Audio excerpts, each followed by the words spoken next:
Doktor, të lutem shpëtoje, vetëm ti mundesh, na ndihmo. Gruaja e re u hodh te këmbët e Filipit me lodh dhe britma, por ai vetëm u lukund përmballë syve të saj të pikëlluar dhe të dëshpëruar. Djali i saj vetëm Parker ishte shtrirë prandjenje në korridorin e repartit të urgjencës. Në atë kohë ai ishte i zbet, me kokën e fashuar dhe përmes fashove një rrjedhë holl gjaku po rrithte.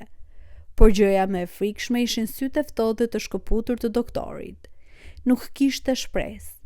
Nuk do të kishin kohë ta çonin në qytet dhe një helikopter nuk do të fluturonte këtu në një stuhi të tillë në një zonë të largët. Gruaja, e quajtur Megan, ndjeu se bota po i shëmbej, ndërsa shikonte fëmijën e saj që po luftonte për jetën. Një nga infermierit me një ton të ulët dhe plot shpresi përshpëriti Meganit se një kirurg i famshëm punonte në qendrën e tyre dhe se vetëm ai mund të ndihmonte në këtë situatë të dëshpëruar. Kjo fije e holl shprese e shtyu gruan të nxitonte drejt burrit, në të cilin pa shansin e fundit për të shpëtuar fëmijën e saj. Filipi, i cili qëndronte aty me një pamje të shkëputur dhe të hutuar, ndjeu peshën e syve të saj të mbushur me lot. Ai vetë me zim bante lotët, por një zë i brendshëm i përshpëriste se nuk mund të bënte asgjë. Të lutem kupto, unë nuk kam operuar prej vitesh, nuk do të mund të ndihmoj, tha ai me një ton të dëshpëruar, dhe zëri i dridhur nga pesha e fjalëve. Kjo ishte e vërteta. 3 vjet më parë, një aksident i papritur i kishte kthyer jetën përmbys, duke shkatëruar 12 vjet punë të palodhur dhe ëndrrën për një të ardhme të përsosur. Në një mëngjes të ftohtë dimri pa erë, Filipi, atëherë kirurgu kryesor në departamentin e neurokirurgjisë në një spital të njohur, ecte ngadalë drejt makinës së tij të parkuar pranë shtëpisë. Ajri i freskët dhe agimi roz i dhuronin një ndjenjë qetësie. Ajri i freskët dhe agimi roz i dhuronin një ndjenjë qetësie dhe lumturie. Në moshën 35 vjeçare, ai kishte gjithçka që mund të dëshironte. Një karrierë të suksesshme, njohje profesionale, prosperitet dhe më e rëndësishmja një nuse të bukur, Eleonora, e cila sapo kishte pranuar propozimin e tij për martesë. Mendimet për të dhe pritshmëria e një jete të lumtur e mbushnin me gëzim. Por, ndërsa kalonte pranë një ndërtese zyrash, ai nuk dëgjoi zhurmën e burrës që rrëshqiti nga çatia.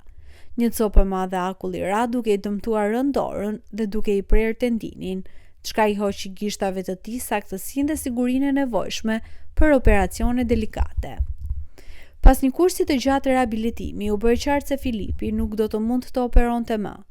Pa aftësia për të mbajtur instrumentet kirurgjikale bëri të pamundur vazhdimin e karrierës së tij si kirurg. I zhgënjur dhe i pamotivuar për të qëndruar si një konsulent i thjesht, ai hoqi dorë nga puna e tij e dashur dhe u zhvendos në një qytet të vogël të largët, ku filloi të punonte si mjek i përgjithshëm.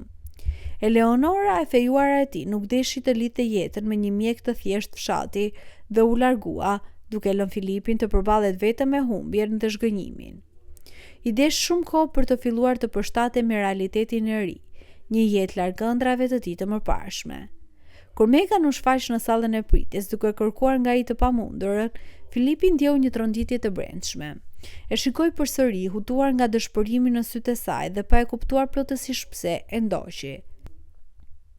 Kur pa Parkerin të shtrirë si çarçaf, me gjakun që rrithte ngadalë nga tempulli i tij, ai ngriu nga shoku. Një djalë tjetër qëndronte pranë barelës, duke mbajtur me zor një qenë të madh me qime të kuqe, i cili ngulçonte dhe përpiqej të shkonte te i Zoti. Ky është qeni i djalit tim, quhet Oli, përshpëriti Megan. Sytë e saj ishin plot shpresë të drejtuar te Filipi. Doktori u drodh dhe për një çast mbylli syt, sikur po përpiqej të largonte një mangth. Pastaj me një zë të fortë bërtiti, përgatisni sallën e operacionit urgjent. Ndërsa përgatitej për operacion, imazhet të së shkuarës i erdhën para syve. Ai kujtoi Tarën, qenin e babait të tij, me të cilin luante si djalë 15 vjeçar para aksidentit automobilistik që i mori jetën babait të tij. Sytë e pafuqishëm të doktorit të asaj kohe, që nuk mundi të bënte asgjë, dhe pamja e Tarës, e shtrirë pranë varrit të babait për ditë me radhë, ndoqën Filip. Një javë pas funeralit, ai gjeti trupin e saj të ftohtë aty.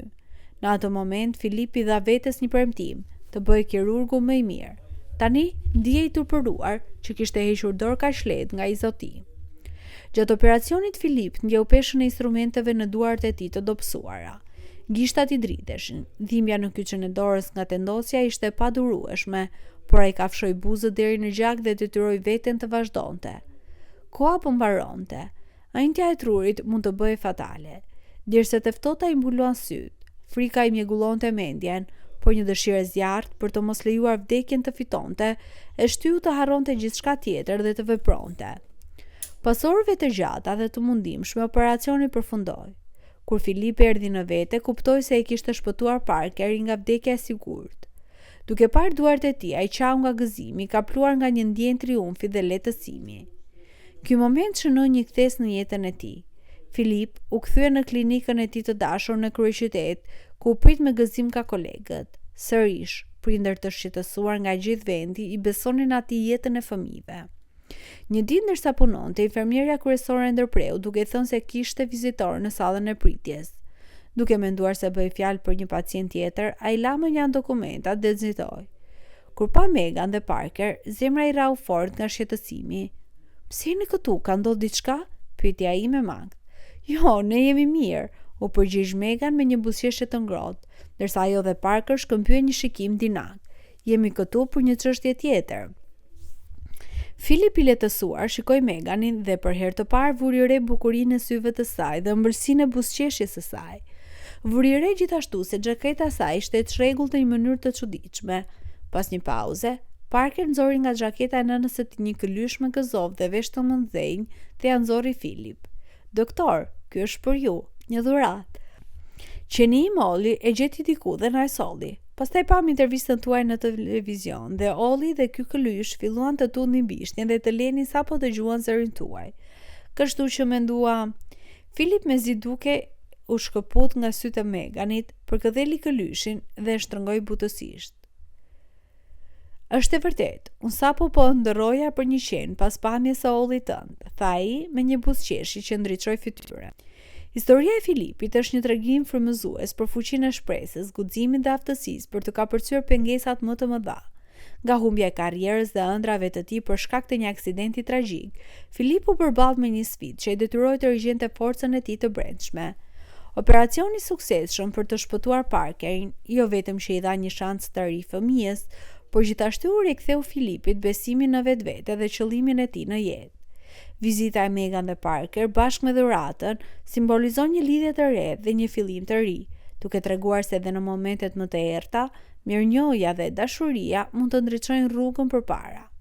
Kjo histori na kujton se, pavarësisht sa e vështirë mund të duket situata, guximi për të vepruar dhe besimi në vetvete mund të ndryshojnë gjithçka, jo vetëm për ne, por edhe për ata që na rrethojnë.